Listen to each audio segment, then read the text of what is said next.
Welcome to the debate. Today, we are stepping into the domestic sphere to examine a quiet but a really profound crisis facing men in caregiving roles. We're looking at the hidden vulnerabilities of fatherhood and partnership, ranging from the legal risks of being accused of neglect due to a lack of specific training, all the way to the darker reality of men becoming victims of coercive control and intimate partner violence. It really is a spectrum of risk that we rarely discuss in one breath. I mean, usually we talk about bumbling dads or we talk about abused husbands as if they're totally separate species. But looking at the material before us today, there is a connecting thread, vulnerability born from silence and a lack of awareness. Exactly. And the central question we're tackling is this. Does the primary risk to men in these roles stem from a systemic lack of skills, a competence gap that leaves them open to accusations, or is it rooted in specific toxic relationship dynamics that require psychological awareness rather than just, procedural safeguards? To put a fine point on it, can you train your way out of danger with better diaper-changing protocols, or are we ignoring the psychological warfare of coercive control? Well, I'll be representing the structural and educational perspective. I believe the core issue is that men lack what you could call caregiving socialization. They face systemic bias, certainly. We see the weaponization of CPS reports, but I think the strongest shield is rigorous skills training, routine building, and documentation. Competence is the ultimate defense. And I'm coming at this from a different angle. I'll argue the issue is relational. Protocols are just insufficient against what the literature calls the long clues of danger. If you're dealing with a partner who is isolating you, no amount of checklist proficiency will save you. The focus has to be on recognizing toxic dynamics and the nuances of female-perpetrated abuse. All right, let's begin with the foundation of the argument. My position is that we're witnessing a crisis of anticipation. The source material on essential habits for confident and protected fatherhood makes a really compelling case that men are often blamed for neglect, not because they don't care, but because they simply haven't been taught anticipation mode. In our culture, mothers are socialized from girlhood to scan a room for danger. Fathers often are not. That's a fair observation of socialization, but go on. Well, the data suggests that tragic outcomes and the subsequent legal nightmares, like accusations of negligence, stem from men not asking the question, what could go wrong in the next 10 minutes? The solution, therefore, is structural. It's about professionalizing the dad role. If we teach men to create predictable routines, fixed feeding times, fixed safety checks, and to document their involvement, we effectively immunize them against the bias that assumes they're the lesser parent. We treat it like a skill gap, we fill the gap, and the vulnerability decreases. I see why you think that, and I don't deny that skills are valuable. But I'm sorry, I just don't buy that skills are the shield you think they are. I look at the patterns of domestic risk and the accounts of men trapped in coercive relationships, and I see a different story. The tragedy isn't a momentary lapse in routine. It's the result of escalating isolation. But surely competence reduces the stress that fuels isolation? Not if the isolation is a weapon. The material highlights that the real danger often comes from a partner's escalating demands or the weaponization of systems like CPS or APS. If a partner is determined to control or harm a man, they don't care if he's successfully asked what could go wrong in the next 10 minutes. They will invent something. The focus needs to be on recognizing the red flags of control, monitoring, financial restriction, and emotional blackmail long before we get to the diaper bag. That's an interesting point, though I would frame it differently. I think you're jumping to the worst-case scenario, the malicious partner, while I'm looking at the vast majority of cases where the issue is just misunderstanding and bias. Let's look at the neglect trap. The text discusses men who are deeply responsible but end up accused of neglect because they fail to notice early safety risks, like a quiet environment or proximity to water. Right, the anticipation gap. Precisely. If a father is trained to recognize that sudden quietness is a key sign of distress, or if he has a checklist for creating a safety mindset, he prevents the accident. But more importantly, by operating with that level of evident competence, he dispels the gender bias that assumes he is effectively a babysitter. He isn't just keeping the child safe. He's building a fortress of competence that makes false accusations harder to stick. You can't accuse a man of being disengaged if he has a logged routine of fixed bath times and safety checks. That is a compelling argument in a sane relationship. But let's look at the section on why some male caregivers get trapped. It explicitly mentions that partners may use guilt, pressure, or the default caretaker dynamic to overwhelm the man.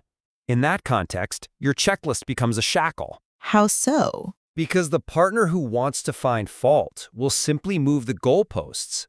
The issue isn't the man's skill. It's the partner's escalating expectations. The material notes that men often undercommunicate their stress to keep the peace. If a man focuses solely on being the perfect caregiver to avoid criticism, he plays right into the trap. He takes on more and more responsibility until he burns out, at which point the partner weaponizes his exhaustion against him.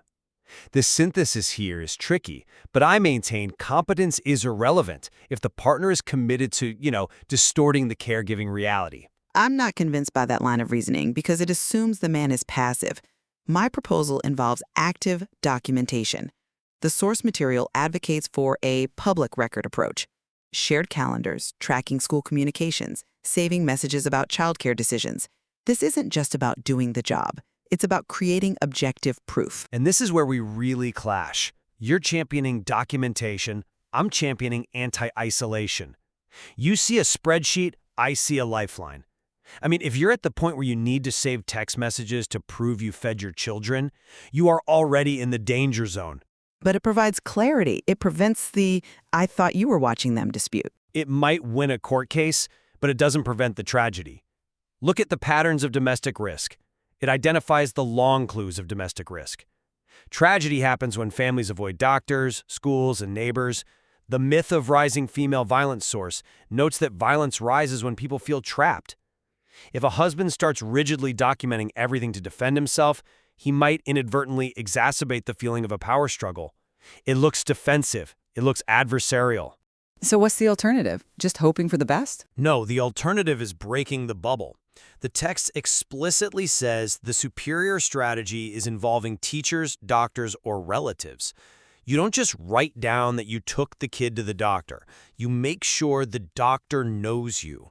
You make sure the teacher sees your face. You build a network of witnesses, not by taking notes, but by being visible.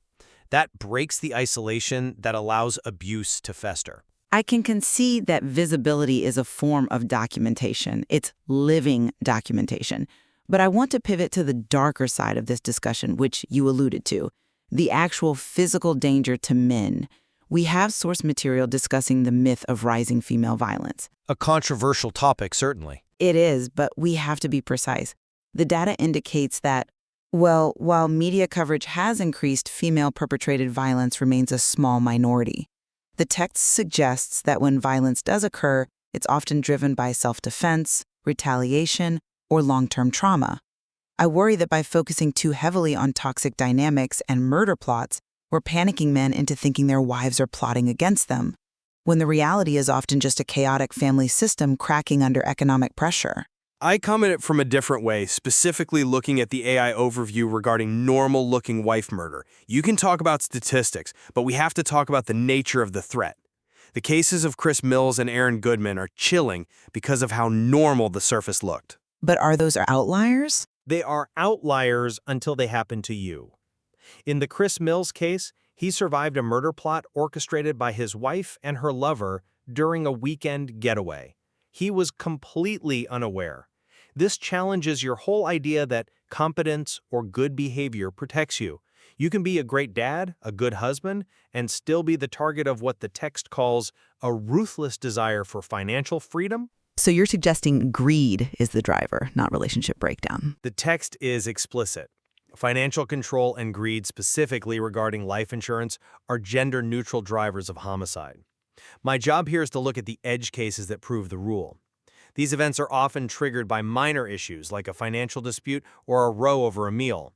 These are the final straw of a long control dynamic. If we tell men, "Oh, it's just a small minority, don't worry," we are telling them to ignore the red flags of monitoring and control that precede the violence. I see the validity in warning against complacency. However, I want to look at the mechanism of control described in the literature. The text mentions that changing gender roles means women now face the same stresses men historically have: economic pressure, the breakdown of support systems. If violence appears to be rising, isn't it more productive to view it as a symptom of societal stress rather than, female malevolence? That is a very charitable reading, and I appreciate it. But let's look at the behavior on the ground. The source material lists specific red flags of controlling partners: monitoring spending, restricting communication, punishing independent decisions. My argument is that men are conditioned to ignore these behaviors. Conditioned how? We're conditioned to view a woman asking, "Where are you going?" or checking the bank account as nagging or just being organized. We don't see it as coercive control. But the text is clear. When a partner cuts someone off from friends and family, that is not stress. That is a strategy. And that strategy is the precursor to both false accusations of neglect and physical harm. That is a crucial distinction, interpreting nagging as potential surveillance. But surely, the economic context matters. The myth of rising female violence states that violence tends to rise when people feel trapped, not empowered. Exactly. And who feels trapped? Often, it's the partner who feels they're losing control. The text mentions power imbalance as a key factor, whether that's financial control or emotional dominance. If a husband loses his job, or if he starts asserting independence, the normal-looking wife might escalate because her control is threatened. This brings us back to my point about documentation and skills.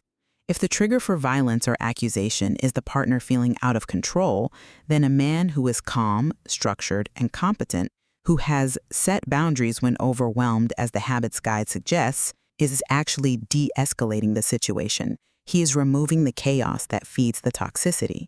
Or he is making himself a harder target, which might cause the partner to escalate their tactics.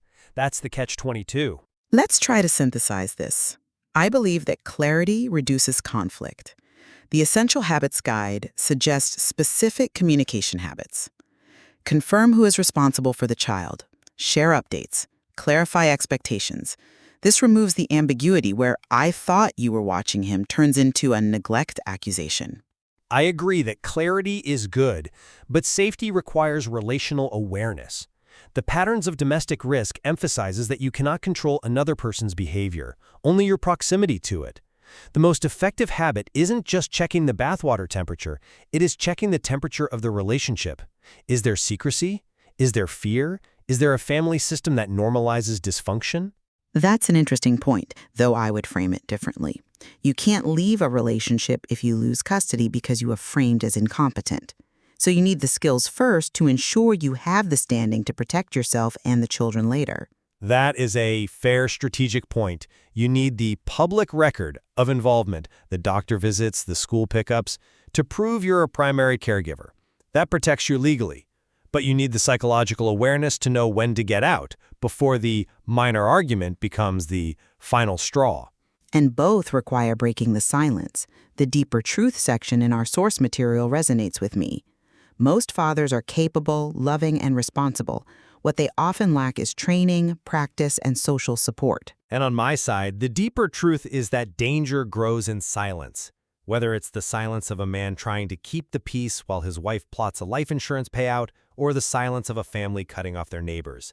The antidote is the same. It's connection. Connection and visibility. So, to summarize our positions in light of this discussion, I reject the narrative of fear that suggests every marriage is a trap.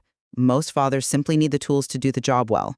The path forward is learnable habits, clarity, and transparency. By professionalizing their role, asking what could go wrong, maintaining routines, and keeping a record, men protect themselves against misunderstanding and bias. Competence breeds confidence, and confidence is a shield. And I'll restate that while competence is noble, safety requires relational awareness. Men must look for the long clues of isolation and control that the text identifies. We must stop dismissing coercive control as nagging. We must recognize that even normal-looking relationships can hide deep dysfunction or greed. Competence is not enough. One must recognize when a partner has normalized dysfunction. You cannot checklist your way out of a murder plot, but you might be able to spot the isolation before it's too late. We have found a convergence point, however. Both the structural and the relational perspectives agree on one thing found in the source material. Danger grows in silence and secrecy. Safety grows in connection and visibility. Absolutely. Whether you're avoiding a false accusation of neglect or avoiding physical harm, the strategy is the same. Break the isolation. Involve the community. Make sure there are eyes on your parenting and eyes on your marriage. A powerful reminder that in the domestic sphere, we are never truly safe if we are entirely alone. There is always more to explore in this material regarding specific red flags and legal nuance, but we'll leave it there for today. Indeed. It's a heavy topic, but an essential one. Thank you for listening to the debate.